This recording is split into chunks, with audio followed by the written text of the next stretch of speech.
My name is Alphonse Billy, and this is my persuasive speech. Let's begin. As an African American, you can be arrested for waiting for a meal, taking too long to arrive at your favorite restaurant, during a morning jog, or walking in a new route, among other non criminal activities. It is not enough to be law abiding, as with the new trend of racial profiling by proxy, and one can be detained for no offense as long as a white person perceives your activities to be suspicious or out of place. There are 2021, 24 years since the first legislation on racial profiling in the US was passed. Graham explains that the 1997 Traffic Stop Statistics Act was the first bill implemented in a response to racial profiling by the traffic police. The police argued that most criminals were either brown or blacks, and as a result, increased traffic stops of this demographic would result in the arrest of a majority of the criminals in the country. I have witnessed law enforcement justify their trend of singling out a given race as criminals, and I believe that the trend has allowed the system to be manipulated by third parties to spread the same agenda, known as racial profiling by proxy. Racial profiling by proxy is when an individual uses the authorities as a go-between to target an individual based on their skin color. First, I will give a few examples of racial profiling by proxy cases, their consequences in our communities, and what can be done to counter it. Now that I have elaborated on the history of racial profiling by law enforcement and how it advanced to racial profiling by proxy, I will give examples of racial profiling by proxy incidents. In 2018, an African American family in Oakland prepping for a barbecue was detained and questioned for over an hour. Their mistake being setting up a barbecue in a designated barbecue spot.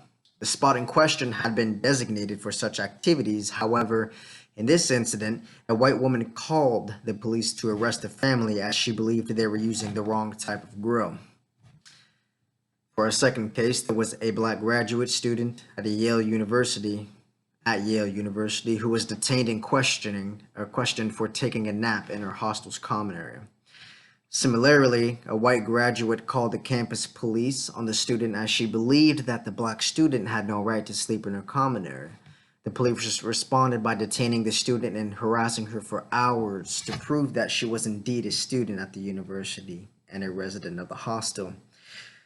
Now imagine if you were white to go into a hostel in the same case, and that would happen to you. For no reason, you're an average citizen, you go down and you actually get questioned for hours and hours. And for what reason, you may ask? Well, other than being an African American. This is racial profiling by proxy. The above two cases are representation of the daily experiences of African Americans.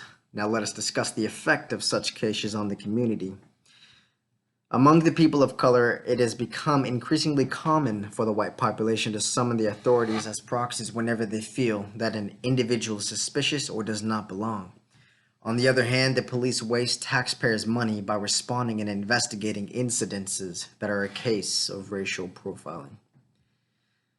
Racial profiling by proxy does not make our community safe. The white population knows the power they have over law enforcement and willingly uses them as proxies to single out African Americans as criminals. As a result, we see ethnic and racial minorities receiving extra police attention and engagement as per the request of the white population. Racial profiling by proxy is compromising the credibility of law enforcement bodies. It has become a system of the white population versus the people of color instead of the law enforcement versus the criminals. By taking this route, the authorities are giving the third party the power to dictate whom to investigate and what nature of crimes to invest in. This deviates from the purpose and roles of police in a community, and I believe this process alone, the attention is shifted to law-abiding citizens instead of criminals. Racial profiling by proxy has a negative impact on the community. Therefore, in this section, I will discuss the available option to counter its effects. I believe it is high time discussions and policies on racial equality demand for accountability. It is not enough to state what should be done. There should be consequences for violating stated rules. If this is implemented, law enforcement will begin targeting actual criminals instead of focusing on law-abiding citizens, and this will keep our communities safe. Overall, racial profiling by proxy takes the collaborative input of racist individuals and the law enforcement, and in the process, directing police resources and time on non criminals. Therefore, criminals get an easy time as the police, acting on behalf of racist individuals, are targeting the wrong people. I believe a discussion and policies on accountability by law enforcement should be implemented in order to counter racial profiling by proxy. Thank you for listening to my persuasion speech.